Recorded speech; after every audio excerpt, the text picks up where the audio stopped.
Hey everybody, Danny Roddy. Thank you so much for clicking on this video. Thank you for leaving comments. Thank you for liking. Again, not to belabor the point, but thank you for watching. Doing these videos is always super fun because of the comments and the conversation that gets going around the ideas. So just some housekeeping before we get into it. I wanted to talk about my free book that's available on my website, DannyRoddy.com, or you can buy it on Amazon for 99 cents. And the only reason it's 99 cents is Amazon won't let you just make it for free indefinitely. And then also Organizing the Panic is available on YouTube, which is like a 2-hour presentation surrounding a lot of these ideas. I make daily content on my Facebook page, and you can go and find it on the Danny Roddy weblog. And then I have a podcast, and I have articles also available on my website. So if you didn't know any of that, you can check those out too. And all that to say that the content doesn't end here, and you can read more about it. So today I wanted to talk about a 2013 paper. It's a good paper. It's called The Cause of Androgenic Alopecia, Crux of the Matter. And it's a different thinking paper, and it's not the same old. I don't agree with the author's conclusions, but I think it brings up some good points. And the points that I wanted to address with this video were: why are 5-alpha reductase enzyme activity, which converts testosterone into dihydrotestosterone, increased in the balding scalp? Subsequently, why is there higher DHT in the balding scalp? And then why is the number or the activity of the androgen receptor increased in the balding scalp? So I'm going to try to get through this as quickly as possible. I had like a 30-minute video, version of this video that was just way too long, and my camera just shut off. So I'm going to try to kind of speed through it. There are many more references that I excluded to make the video shorter.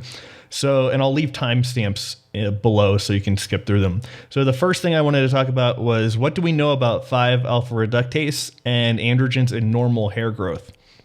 So this is from, I think, a 1981 paper, and they say, indeed, scalp hair from women performed the 5-alpha reductase reduction of testosterone approximately as well as did hair root of beard from men, and all hair roots examined exhibited this capacity. This finding is a confirmation of the report by Takayasu and Adachi, and indicates that it, in contrast to other androgen target tissues, dihydrotestosterone formation is a ubiquitous property of hair regardless of whether the hair exhibits androgen response. So it's a ubiquitous property of hair. It's totally normal for 5-alpha reductase activity to occur. And keep in mind, you have hair all over your body, even if you really can't see it, like on your head, like on your arms, and covering your entire body. And they do say that all hair follicles show some 5-alpha reductase activity, although this is 3 to 8 times greater during the anagen phase than it is during the resting follicles phase. And I'll circle back to that at the end.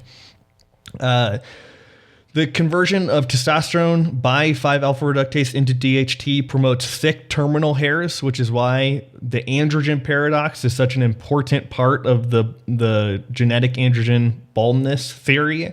So normally androgens promote hair growth, and in baldness, there's a paradox where they promote hair loss. And so I won't read quotes from that, but that's important, that it's completely mystifies a lot of these researchers, and they don't really attempt to answer the question. They just want it kind of both ways, that androgens grow hair and then they cause you to lose hair later. And then 2 just points for androgens growing hair is that women with androgenic alopecia, one study found that testosterone was anabolic for hair growth. So replacing testosterone in women with androgenic alopecia regrew hair. And then similarly, in 1965, topical administration of testosterone regrew hair in older men. So 2 things to keep in mind. Number 2, what's the relationship of testosterone and DHT to baldness? Like, is there any relationship? And I covered this a little bit in Organizing the Panic, but I just wanted to go over it here too. So I'll read a couple of studies. One's from 1979. They say, we conclude that bald men are no more masculine than those with good scalp hair growth if masculinity is defined in terms of end organ response to androgenic stimulation. One from 2014, they say increased serum concentrations of DHT were not correlated with the advance of alopecia. Based on these results, based on these results of our study and others, the most important factors would appear to be genetically determined sensitivity of the follicles to DHT and their different reactions to androgen concentration. And of course, I disagree with that last part, and I think that's kind of an easy wiggle way out of the wrong theory. And finally, it is well known that the androgenic alopecia patient's blood concentration level of male hormones are not different from those people without alopecia. And also, I'm going to flash multiple studies from female androgenic alopecia, and it's a little more free thinking over in that realm. And they talk about hypothyroidism causing androgenic alopecia in women, but still they're kind of mystified by the idea of prolactin and TSH being related to androgenic alopecia. And also the two theories don't line up at all. So if you want to have androgenic alopecia as a theory of baldness, it doesn't even come close to explaining androgenic alopecia in women. So the theories are discordant and they don't make any sense. And for women, different factors are involved, but for men, it's only this weird DHT and unknown mechanism in genes and things like that. So third part, what do we know about 5-alpha reductase and androgens in baldness? This is the crux of the video, and I'm going to try to explain this. And I think I've made a case for in the other videos that lower thyroid function leads to higher functioning of the pituitary and adrenal glands. And this causes the pituitary releases more prolactin and ACTH, which activates the adrenal glands to produce DHEA. So normally DHEA is probably a protective mechanism, and this increased production of DHEA is probably protective, although it is evidence of a stress going on. So I'm going to read that right now. And this is from 1980, and they say, these data suggest that prolactin modulates the secretion of DHEAS. An increase in plasma levels of prolactin is correlated with elevated concentrations of DHEAS, whereas a decrease in prolactin is followed by a fall in DHEAS. And similarly, in 1984, a dose-response relationship between serum prolactin and DHEAS was found in hyperprolactinemic patients. In summary, we found a direct synergistic effect of prolactin on adrenal androgen secretion. So again, the thyroid is lower in those people with pattern baldness, whether they're men or women. This places an emphasis on the pituitary and adrenal glands, and the adrenal glands are the main source of the DHEA. So that the increase in DHEA is evidence of the low thyroid, high stress state. And this is one of the better studies I've read about baldness, and they say 18 men aged 18 to 32 with rapidly progressing male pattern baldness had serum DHEA sulfate and testosterone measured. This study adds evidence to the possibility that hyperadrenalism may be an important element in the complex biochemistry of male pattern baldness. DHEA is produced in both the gonads and the adrenal cortex in men and women. DHEA sulfate is the major secretory product of the adrenal gland in the human subjects. Its long half-life and relative stability to diurnal variations may have been well documented. Therefore, measurement of DHEA sulfate provide a more sensitive index of the individual's adrenal androgen activity than 17 ketosteroid assays of other androgens.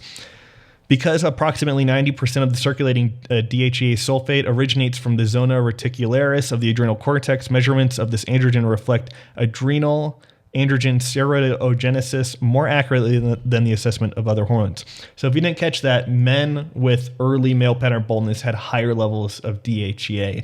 And this was kind of mystifying, I think, if you'd read that paper to the authors. So why is that important? Why is prolactin coming from the pituitary and DHEA coming from the adrenals? How does that explain anything, and what does that mean? Well, both prolactin and DHEA, and probably other hormones that I just haven't really figured out, those both increase the activity of 5-alpha reductase. So the significant rise in circulating DHEA levels indicate an increase also in peripheral 5-alpha reductase activity. It is concluded that prolactin increases prostate uptake and metabolism of testosterone. It is suggested that the best management of prostate cancer should include depletion of prolactin as well as androgens. These results indicate that prolactin is involved along with luteinizing hormone in maintaining the high 5-alpha reductase activity of the prepubertal rat testes. The action of prolactin, apparently requiring the presence of luteinizing hormone, may be to decrease the rate of the degradation of the enzyme. These data suggest that prolactin modulates 5-alpha reductase and peripheral androgen metabolism, and that other factors may also be involved in the evolution of hirsutism and hyperprolactinemia. And so finally, not only does a higher functioning of DHEA and prolactin explain 5-alpha reductase, but it also explains the weird phenomena of the upregulated or increased activity of the androgen receptor. And so these are big mysteries in baldness, and people have very commonly sent me emails asking why I didn't address those things, and I really didn't understand it, and I still don't, but I think this offers a good foundation for increasing the exploration around these things and why they happen. And so I'm going to read some studies about the androgen receptor. And they say the results suggest that plasma prolactin may be involved in the regulation of the androgen receptor content in the benign prostate. These findings suggest that prolactin promotes lateral prostate growth by increasing nuclear androgen receptor levels in that tissue and thus optimize its response to circulating testosterone. The rationale for bromocriptine is to inhibit prolactin. Prolactin interacts at the receptor level on the prostate cancer cell. Prolactin increases cell sensitivity to androgens by enhancing androgen receptors. Next, we also demonstrate that prolactin upregulates androgen receptors in the lateral prostate specifically, and that the stimulation is associated with enhanced growth and secretory activity within the lobe of the prostate. Prolactin increases parathyroid hormone and vice versa, and we find here that parathyroid hormone also increases the activity of the androgen receptor. So parathyroid-related protein, which is very similar related to parathyroid hormone. So they say parathyroid hormone-related protein is one of the secreted products of the prostate neuroendocrine cells, and its expression in human prostate is a manifestation of abnormal growth regulation. These events result in increased accumulation of androgen receptor and thus enhanced growth of prostate cancer cells at low levels of androgen. And I won't read the entire thing, but this last reference talks about prolactin, and they talk about the skin connection, and they end the paragraph we're saying since prolactin increases the androgen receptor in the prostate, and most of those references I was just reading you were about the prostate, they hypothesize, is it similar in the hair follicle? And so I think it's doubly important to remember that estrogen and serotonin increase the activity of prolactin, and those tend to rise in the low thyroid. In summary, the low thyroid function decreases the activity of the testes and the liver, and that increases the activity of the pituitary and the adrenals. And depending on the person's composition of fatty acids, their early life stress, their in utero stress, their composition of heavy metals like iron, many different variables that make a person who they are today, not just happening a year ago, or it didn't start a month ago, it didn't start 2 months or 3 years ago. It started when you were developing in your mom's womb. And those things made you the person you are today. And that's what led, I think, to the baldness or impending baldness or premature baldness or whatever. So I think it's reversible as indicated by just reading through baldness papers. For instance, this one that I'm thinking of a person that took spironolactone and reversed their hair loss at like 78 or something. So thank you so much for watching. If you like this video, click that like button. That really helps me, motivates me to make these videos, and I sincerely appreciate it. Leave a comment in the comment section. Thank you so much, and I'll talk to you guys soon.